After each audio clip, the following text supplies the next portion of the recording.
So a posting plan is another product that is frequently prepared by a land surveyor.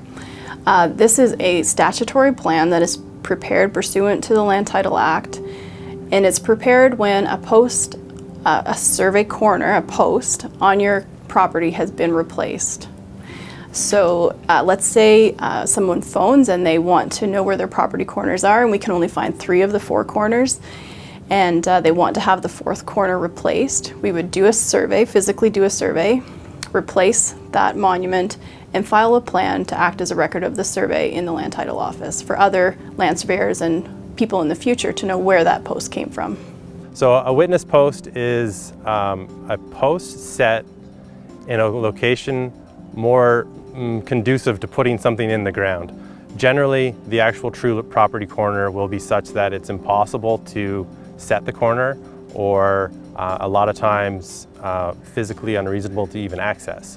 Well, there could be something there that prevents it from being set at the actual corner.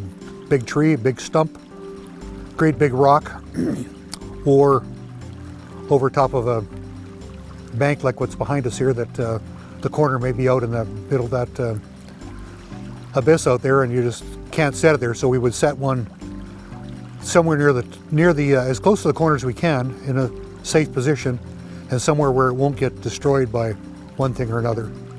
And so the distance and the bearing from that witness post to the actual corner are noted on the survey plan that's prepared. And so when someone picks up one of those plans, they should be looking at that information as well to see that, or to make sure that the posts are either at the corner or know where the corners are in relation to the posts that are set on the ground.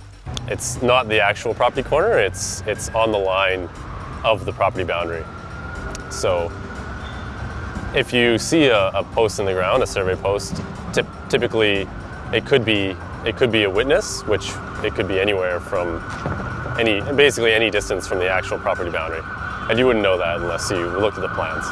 So at the time of the original survey, when the parcel was first being created and the title was first created, in most cases, not every case, but in the vast majority of cases, the property corners have been marked in the ground with iron posts. So in present day, those are very long monuments that are about 1 inch square, half an inch square.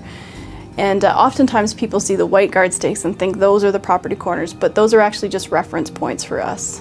The iron post is usually about 30 centimeters from the guard stake. There's always an opportunity to look at new ways of doing things. There's lots of pressure or lots of belief that we can go to something like a coordinate cadastre so somebody can use their handheld GPS to get there. Do I see it changing? Not in this generation. It's generational. There would be an awful lot of work around resurveying properties. I talked about those challenges in British Columbia. Our terrain, we're not the prairies.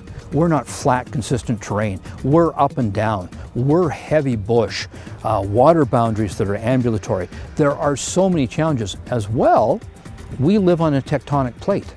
Vancouver Island and the mainland move in relationship to each other all the time. We have marginal shifts within the Lower Mainland. Going to a single reference system to be able to do something like a coordinate cadastre, it's not practical in British Columbia. We're a long way away from ever having the infrastructure to do that.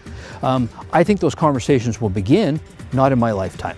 I think those conversations are probably a 2070 type time frame when there's a lot greater understanding of the survey fabric. British Columbia's pretty young. I mean, we're really, 1860s, so we're kind of that 150 years old type time frame. There's a couple generations of redevelopment yet before we can build in that kind of structure.